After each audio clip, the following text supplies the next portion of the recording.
Alright guys, tonight we're looking at a couple Boreal Defense products. We've got their single AR pouch, and then their Nalgene pouch, which is, gosh, it's just wild. I spent about 15 minutes looking at the way this thing is put together, which for me was the most interesting piece. It holds an Nalgene bottle, and it holds it pretty well, but the construction is really, really wild. And I want to get this on camera just because of what laser cutting allows. This thing is fascinating. The AR pouch, though, pretty straightforward. All right, it's got kind of a sleds-like Tegris insert in there, makes re-indexing really easy. It's got a single column of pals webbing on the front if you want to stack a pistol pouch, or put a couple of these on a belt or something and span that with utility pouches. Works out well. It's got a nice laser cut pull tab on there, kind of a soft version of the S&S pull tab, which I like this configuration if you're going to have a pull tab where you just pop it off the side real easy, as opposed to kind of the originals where it was kind of oriented like this and you didn't really know which way to go with it. Really clean mounting method on the back here, which I don't have shown correctly, but we'll look at this in closer detail on the Nalgene pouch. But Velcro face on the laser cut ends of these tabs here interfaces with Velcro kind of concealed inside the pouch to really lock it in place. The inserts are removable. I'm not quite sure why you would want to, because they work very well as is. But let's get both of these on the table and take a closer look at any of the pieces that really need it. All right, so looking at the single rifle pouch, I just wanted to show you guys, it will fit a 7.62 PMag if you need it to. The elastic doesn't look super happy about it, but it's in there, and I didn't have to fight to get it in. I don't think re-indexing on kit is going to be very easy, but it'll do it. All right, and then just for fun, AK PMag. The tab is getting caught there a little bit, but it'll do it. You can see down there the tab. Withdrawing it should be plenty easy. Again, re-indexing is going to be the question there, but AR PMags, no issue at all. Very nice balance between retention and ease of reinsertion. With the pull tab on there, the tension not too much of a concern. And if you needed to run these open top, you could use the slots on the back and route some shot cord over the front to increase the tension if you need it. It is an open bottom, which some people may be concerned about, but I really appreciate the design that went into these. And you can see the bottom is reinforced with the Tegris down there, so it's got, you know, hard edge on it on the bottom. I really, this is yet another example of how laser cutting is just fascinating to me. The combination of the squadron type material and the elastic, and just, you know, where you can get away with not having seams is pretty cool.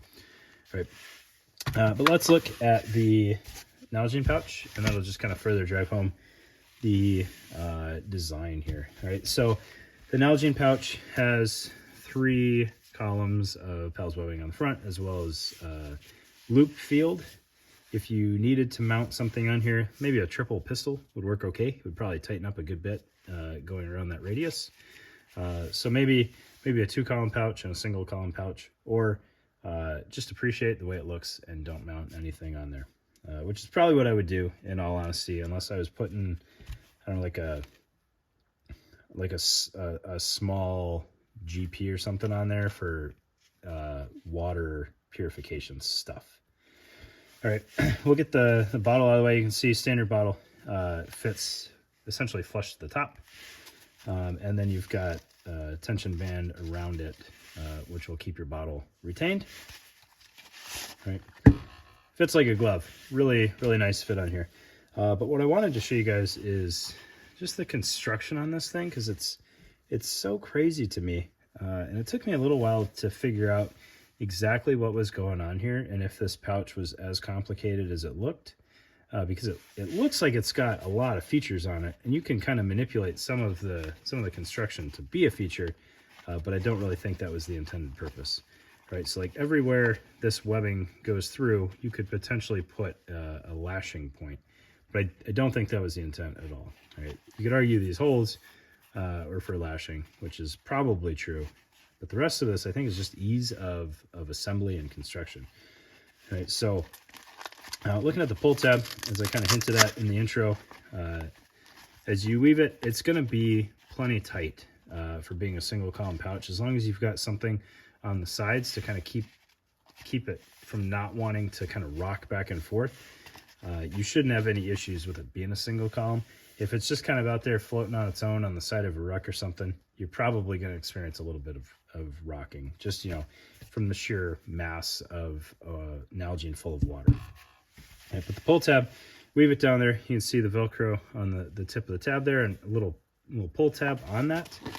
Because the Velcro is going to engage with that loop or that hook kind of hidden behind that Pell's webbing there.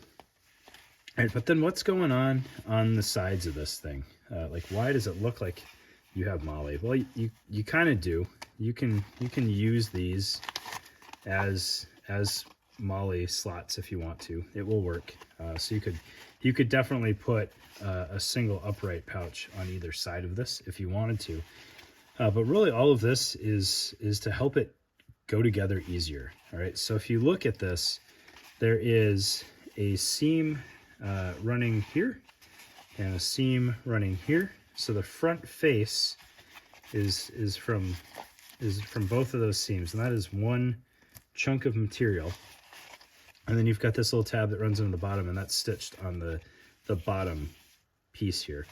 And then the back is one piece with your attachment method sewn onto the face of that.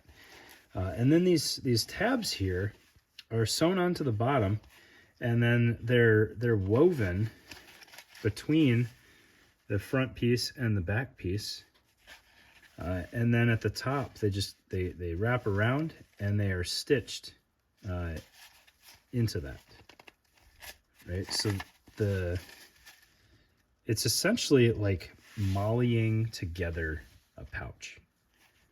And it took me a while, I don't know if it's an embarrassing amount of time or not, to figure out if there was any function there. I was like, oh, does the bottom of the pouch rise, or can we drop it down?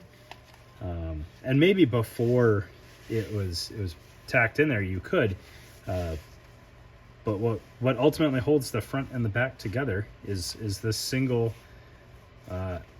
molly loop, and then a tack there at the top to just kind of secure everything in place right there. I think that's really cool. I don't know how long it took Boreal to piece that together or design it, but that's got to really cut down on sew time, because you do the front face, do the back face, kind of tack everything in at the bottom, and then weave it together. I don't know. I thought that was really cool. I think arguably that is cooler than having an Nalgene pouch in the first place. But it is absolutely a functional Nalgene pouch. Don't let me take away from that. With a nice way of securing the top here. I don't know if I've seen this hardware before here, this little toggle. But that's a good way to keep your shot cord from pulling back through there. I don't know. I probably rambled on more than anybody cares about that, but I think it's a really cool assembly method on some already functional pouches. So if you're not familiar with Boreal Defense, go check them out. Really great dudes. I think there's 3 core dudes. One of them's Canadian. Don't hold it against them. And then a couple other cool guys as well. So go check them out. Boreal Defense. Thanks.